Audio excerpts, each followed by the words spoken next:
یہ شہزادہ مولا علی اصغر کی شہادت کا پس منظر اگر روز قیامت میری شہزادی ملکہ کونین سیدہ بی بی زینب عالیہ نے یہ کیس دائر کر دیا کہ پروردگار جنگیں تو ہوتی رہیں، جوان جوانوں سے ٹکراتے رہے، دشمنان اہل بیت کربلا کے مقتل میں اکبر کے ساتھ لڑے، عباس کے ساتھ لڑے، بھائی حسین کے ساتھ لڑے، یا اللہ میں ان کے بارے میں سر دست کچھ نہیں کہنا چاہتی، میں تو صرف اتنا پوچھنا چاہتی ہوں الہ العالمین تیری عدالت میں میرا سوال یہ ہے کہ میرے دشمنوں سے پوچھ کر بتاؤ کہ میرے اصغر کا کیا قصور تھا، جو ماں کو ماں بھی نہ کہہ سکا، اس کا کیا قصور تھا جو گہوارے میں پنگوڑے میں پڑا تھا، جس کی مٹھیاں پیاس کی شدت سے بند تھیں، آنکھیں پتھرائی ہوئی تھیں، کیا گزر رہی تھی اس کی ماں ام رباب پر؟ بی بی سیدہ زینب عالیہ سلام اللہ علیہا رضی اللہ تعالی عنہا عدالت الہی میں عرض کریں گی، آج میں تیری عدالت میں اس کا انصاف چاہتی ہوں۔ آپ ذرا اس وقت کا منظر تصور کر سکتے ہیں کہ میری بی بی سیدہ زینب سلام اللہ علیہا اس کا تذکرہ کس طرح کریں گی؟ یہ اتنا معصوم بچہ تھا کہ اس بات کی گواہی میں آج تک اتنے چھوٹے شہید کی قربانی کسی نے نہیں دی جو علی اصغر نے اتنی چھوٹی عمر میں شہادت دی ہے۔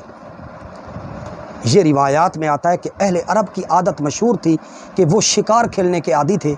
یہ نشانہ لگانے میں ماہر سمجھے جاتے تھے، ان کا نشانہ جیسا جانور ہوتا تھا ویسا ہی یہ ہتھیار لیتے تھے، ویسا ہی ہتھیار استعمال کرتے تھے، پرندوں کے لیے چھوٹے ہتھیار استعمال کرتے تھے، چوپاؤں کے لیے یعنی ہرن وغیرہ کے لیے چھوٹی چھریاں استعمال کرتے تھے، سب سے بڑا ہتھیار اہل عرب اونٹ کے لیے استعمال کرتے تھے، اونٹ کو نہر کرنے کے لیے جو ہتھیار استعمال ہوتا تھا اسے 3 بھالا تیر کہتے تھے، 3 بھالا تیر کہتے تھے۔ اہل عرب بڑے بڑے دلیر اونٹ کے لیے اسے استعمال کرتے تھے کہ اہل عرب اونٹ کے قریب جا کر اسے کھڑا کر کے اس کی گردن میں کسی پہلوان کے ذریعے چلوا کر اس کی گردن اور کوہان میں پیوست کر دیتے تھے، اسے عربی میں نہر کرنا کہتے ہیں۔ کہنے کا مطلب کیا ہے کہ کتنا بڑا ظالم تھا وہ کلمہ پڑھنے والا بدبخت جس نے ہتھیار کو سب سے بڑے جانور پر استعمال کرنے والے ہتھیار کو کربلا میں حسین پاک کے سب سے چھوٹی قربانی پر استعمال کیا۔ وہ 3 بھالا تیر تھا جو اونٹ ذبح کرنے کے لیے استعمال ہوتا ہے، وہ مولا علی اصغر کے لیے استعمال ہوا۔ اہل اللہ کہتے ہیں کہ تیر کا کام ہے کہ جہاں لگے وہاں سوراخ کر دیتا ہے، مگر کربلا میں اس ننھے معصوم علی اصغر پر لگنے والے تیر نے گلے میں سوراخ نہیں کیا، بلکہ وہ تیر ایک کان سے دوسرے کان تک وہ چھد کر چلا گیا، اور ننھا علی اصغر جو ہے وہ کیا ہے، وہ شہید ہو گئے۔ اور یہ اگر آپ مقتل کی کتابیں، شہادت گاہ کی کتابیں، حفیظ جلندری نے جو میر انیس نے جو منظر کشی کی ہے کربلا میں مولا علی اصغر کی شہادت کی، اور اس کو شہادت نواسہ سید الابرار میں مفتی عبدالسلام رضوی نے، شام کربلا میں مولانا اکاڑوی نے اور دیگر علماء نے جو نقل کیا ہے،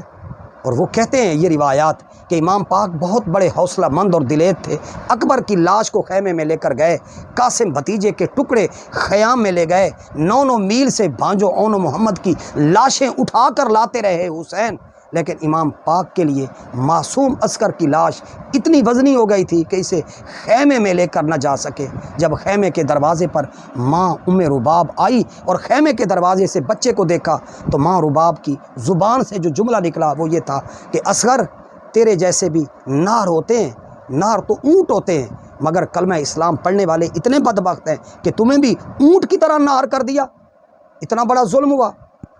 شریف گھرانوں کا ایک ٹرینڈ ہوتا ہے، ایک مزاج ہوتا ہے، کہ ایک رواج ہوتا ہے کہ کسی عورت کو دودھ پیتا بچہ مر جائے تو اس کے گھر والے بچے کی نشانی دودھ پینے والی بوتل، اس کے کپڑے، قمیض اور کرتا اس کو اٹھا کر چھپا دیتے ہیں تاکہ کہیں ماں کو نظر نہ آئے اور بچے کو یاد نہ آئے،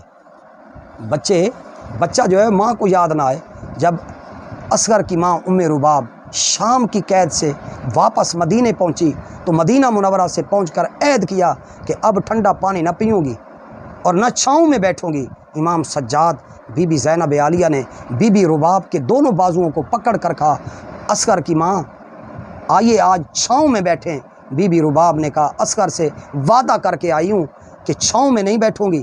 میں نے تو عسکر کو گرم ریت میں دفن ہوتے دیکھا ہے۔ حسین پاک نے ایک علی اصغر تھے جن کو ریت کے اندر دفن کر دیا تھا حسین پاک نے،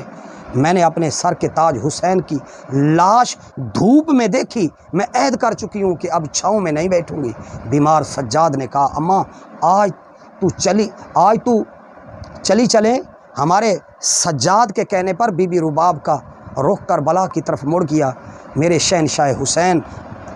کہ آج میرا حال دیکھ کہ میں جب سے تجھے دیکھ کر آئی ہوں تو بی بی رباب نے کہا کہ میں نے علی اصغر کو جب تڑپتا دیکھا تو حسین کو بے گور و کفن دیکھا تو میں نے کہا تھا کہ آج کے بعد چھاؤں پر، یہ بی بی چھاؤں پر نہیں بیٹھتی تھی۔ یہ کربلا کے بعد جب یہ قافلہ مدینے میں آ گیا تو بی بی رباب کا رخ کربلا کی طرف مڑ گیا، کہا میرے شہنشاہ حسین اللہ رب العالمین سے کہہ کہ میرے وعدے کی لاج رکھے۔ یہ کہہ کر جیسے ہی بی بی رباب نے چھاؤں کی طرف قدم بڑھایا، حضرت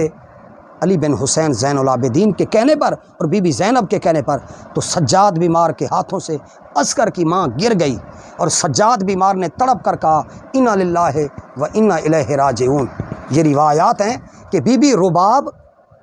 ٹھنڈا پانی بھی نہیں پیتی تھیں اور سائے کی جگہ پر بھی نہیں بیٹھتی تھیں، تو بی بی زینب اور حضرت امام سجاد نے جو ان کو پکڑ کر سائے پر بٹھانا چاہا تو وہیں پر بی بی کی روح پرواز کر گئی۔ جب بی بی رباب کو غسل دیا گیا تو روایات میں آتا ہے بی بی زینب عالیہ کی چیخیں نکل گئیں، بی بی فضا کی چیخیں نکل گئیں۔ بیمار سجاد نے پوچھا اماں زینب روتی کیوں ہو، رونے کا سبب کیا ہے؟ تو بی بی زینب عالیہ سلام اللہ علیہا نے روتے ہوئے کہا سید بیمار سجاد رباب کے کرتے کے دامن میں کوئی شے بندھی ہوئی ہے۔ بیمار سجاد نے تڑپ کر کہا پھوپھی اماں کھول کر دیکھیں کہ یہ کیا ہے۔ تو جب کھول کر دیکھا تو عسکر کی نشانی نکلی جو بی بی نے اپنے پلو میں باندھی ہوئی تھی۔ ماں کی فطرت ہوتی ہے بچے کی نشانی کو ماں سینے سے لگا کر رکھتی ہے۔ عسکر کی کیا نشانی تھی؟ عسکر کے جلے ہوئے جھولے کی جلی ہوئی وہ لکڑیاں جب خیموں کو آگ لگ رہی تھی تو عسکر کا جھولا بھی جل رہا تھا، تو ماں رباب اپنے دامن سے آگ کو بجھا رہی تھی۔ پھر زندگی بھر رباب جھولے کی جلی ہوئی لکڑی کی وہ جو خاک تھی اپنے دامن سے باندھ رکھی تھی اور اپنے بیٹے کی خوشبو سونگا کرتی تھی۔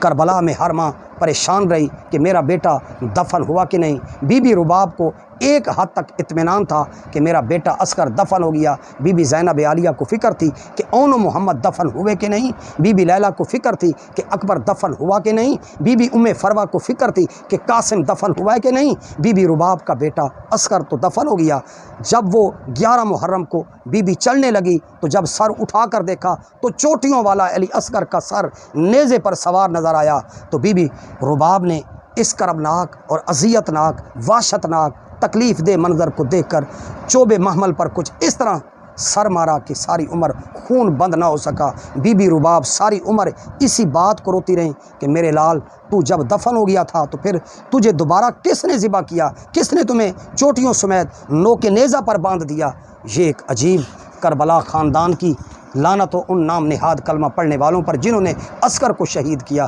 جب شام سے سادات کا لٹا ہوا قافلہ گزر رہا تھا تو جب بھی یہ قافلہ ان کے سامنے سے گزرتا تھا اس میں بیٹھی ہوئی ایک 86 سال راہبہ کہنے لگی عیسائی عورتوں سے آؤ میرے ساتھ چلو، ان سے پوچھتے ہیں کہ قیدیو تمہیں کس چیز کی ضرورت تو نہیں کہ تمہیں ہم وہ فراہم کر دیں۔ یہ روایات میں آتا ہے کہ جب لٹا ہوا قافلہ جب یہ کوفہ کے بازاروں میں آیا تو کوفے کی عورتیں آ گئیں اور ان بیویوں سے پوچھتی تھیں، تو اچانک اس کی نظر نیزوں پر سواروں پر پڑی جو سر نیزوں پر سوار تھے، تو وہ عیسائی رہبہ حیران ہو گئی۔ ایک تازہ خون نوخیز پھول کا ایک سر تھا جس سے خون گر رہا تھا، جس کی آنکھیں بند تھیں، اور ایک نوجوان کا سر تھا جس کی آنکھیں کھلی ہوئی تھیں۔ نوجوان کا سر اس معصوم سر کو دیکھ رہا تھا۔ رہبہ عیسائی جو عورت تھی وہ اپنی عورتوں سے کہتی تھی دوڑ کر آؤ۔ وہ سب عورتیں جو دوڑ کر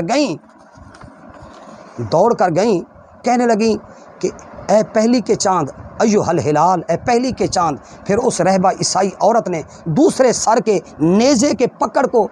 اس کو ہلایا اور کہا ایھا البدر التمام، اے 14ویں کے مکمل چاند۔ اس عیسائی راہبہ عورت نے کہا میں دعا کرتی ہوں کہ تمہارے نیزے پر چلنے سے پہلے تمہاری ماں مر گئی ہو۔ اچانک مامل سے آواز آئی کہ راہبہ میں مری نہیں ہوں، میں لیلا ساتھ ہوں، یہ رباب بھی میرے ساتھ ہے، نوجوان کا سر وہ میرے اکبر کا سر ہے، یہ نوخیز پھول کا سر اس کے علی اصغر کا سر ہے۔ خداوندہ تیری خدائی میں یہ بھی ہونا تھا، خداوندہ انہی سروں کا واسطہ تمام چھوٹے بچوں کی حفاظت فرما، مجھے اور تجھے